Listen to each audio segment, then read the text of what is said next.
the bankers. The what? The bankers. The banker? Yeah, the Rothschilds, the Morgans, the Rockefellers, all of those belong to the faction of Masonry. Started, the most modern one started in 1800s by Rothschild family. Okay, they were Hebrews using Kabbalah, and they opened up what they call the Bavarian Illuminati. Okay, you know what Masons are, right? Have you heard of Masons? Masonic temples? No? No. National Treasure? Remember National Treasure movie? Oh, yeah. Well, almost half of the founding fathers were Masons, right? They were not Christians. Okay. Now, in order to be Mason, you have to believe in the Creator, one form or another, from God. Okay, they don't care which way you believe it. Okay, so they go. Masonry itself goes all the way to Templars, and probably further than that.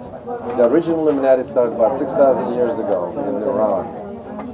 They split off from the group called Magi. They were saying Magi, the three wise men that came to visit Jesus when he was born, following the UFO. There wasn't the star, right? The star was moving. You know that, right? Yeah. I haven't heard that. Oh yeah, the star. If you read carefully, they were following the moving star, showing where to go. All the way from Iran, you cannot follow a star all the way down to Bethlehem, whatever he was at. So there were strange coincidences. Now, how did these wise men knew about him? The word must have gone around way before his birth, right? So his birth was predestined or prearranged. So these Magi were teaching pretty much the finding each individual pathway to the source. They were called God, Creator, right? And Illuminati said, nah, we're going to go the other way. We're going to teach the whole masses how to move across the historical events, horizon, so to speak. So to bring up civilization as fast as possible. Okay, so these Illuminati believed in one wise leader, pretty much dictator, who tells them how to live, how to go, what to do. So is the Illuminati good or bad? Well, you can't really put good, bad on this. It's just different. You know, their approach is different. Now, granted, they created a lot of havoc and a lot of misery because they're behind revolutions and wars. So you can say, yeah, they create a lot of misery. And it works very simple. You know, it goes all the way to Babylon. You know, that's what they really created a system whereby they lend you funds with interest. So you guys, let's say you two fight, right? I gave you the money for the arms, for weapons, right? For the people, for the food. I'll give the other side the same thing. 10% interest. So I don't care who wins. I mean, if I have a vested interest of who wins, I give you more money. So you win, right? Or do machinations politically, economically, financially in such a way that you win. So you win, you pay me back, right? And then guess what? The guy who's actually been demolished, they need some money too, right? To rebuild it. I give you money, no interest. And so what happens is you in perpetual debtness to these people. You can never bear to pay the interest rate. Okay? A good example of creation of revolution, for example, they created the French Revolution by creating a situation where peasants had nothing to eat and the royalty had everything they wanted. Okay, so French Revolution. Then Russian Revolution, the same thing. Rockefeller gave $9 or $6 million to Lenin, who was hiding from bizarre persecutions in Germany. So he ran away all the way from Germany from Russia, to hide away from the Tsar. So Rockefeller gives money to Lenin, sends him there, he joins Bolsheviks, gathers Bolsheviks and creates the coup. Destroys democratically elected Russian government. Okay? So you can thank Rockefeller for creating your own enemy. See the dynamics how it is, right? So, who are you? Why are you afraid of Russians? This is a muscle. Why are you afraid of They Russians? have the best bomb. Oh yeah, they have enough bombs to wipe us out. You know, and so does America, right? We have enough bombs to wipe us out 10 times over, if not more. Why? and then they tell you, oh, the Russians want to destroy you, right? When I was growing up, we've been worrying about whether American bombs are going to be dropping on our head. And what the drills we had? Oh yeah, hide behind the desk. And put your head between your knees and kiss your ass goodbye, right? Yeah, basically. That'll really save you from the atomic bomb. Oh, Hide yeah. behind the desk. And Americans were threatened by the Russian bombs, right? Cold War. So in whose interest it is to keep our population scared? The government, right? Yeah. Because the more you're afraid, the more they can control you, right? Go kill those infidels over there. Okay? So who are you going killing for? The bankers. You're not killing them for myself, you're not killing them for liberty, or for democracy, because if this country was really democratic, then our corporations should be run democratically, right? The corporations run like what? Like a dictatorship, right? So where's democracy? Yeah.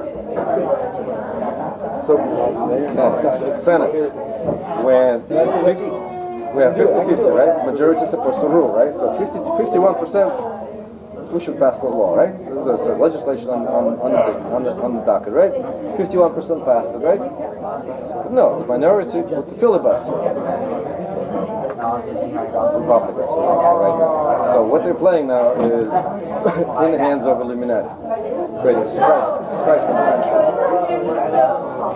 Why do we have to listen to the murders every day on television? Who cares? Why? Number one. Number two, why are they happening every day? They try to pass a reasonable law so mass killings aren't going to happen and get sabotaged. In whose interest? Who are they selling? Who's selling weapons to the public? No. Government helps them. But who actually makes them? The companies. Weapon manufacturers, right? Do you guys know you cannot sue weapons manufacturers? Do you know that there's a law on the books that prevents the statistics to be given to the public as to regard how many shootings happening yearly in this country? Do you know the statistics? I've never heard of it, right? Well, I'll give you 10,000 homicides, 15,000 suicides, 500 to 1,000 for self-defense.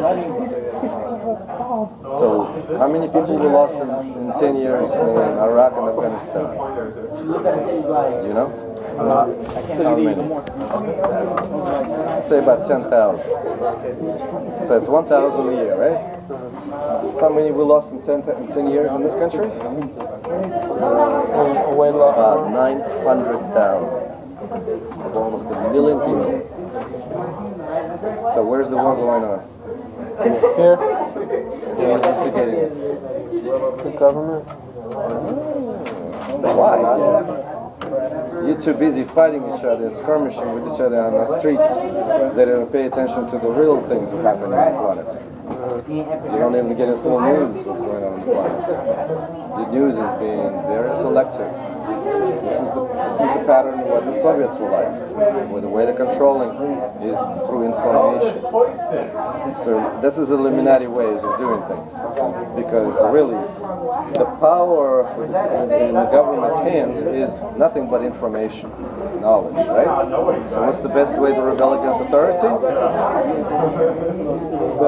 I just gave you the clue. Information, knowledge, educate yourselves. That's where we're against the Illuminati, because the Illuminati is interested in your ignorance, not knowing things, and then get your wrap up enough to go and kill somebody else.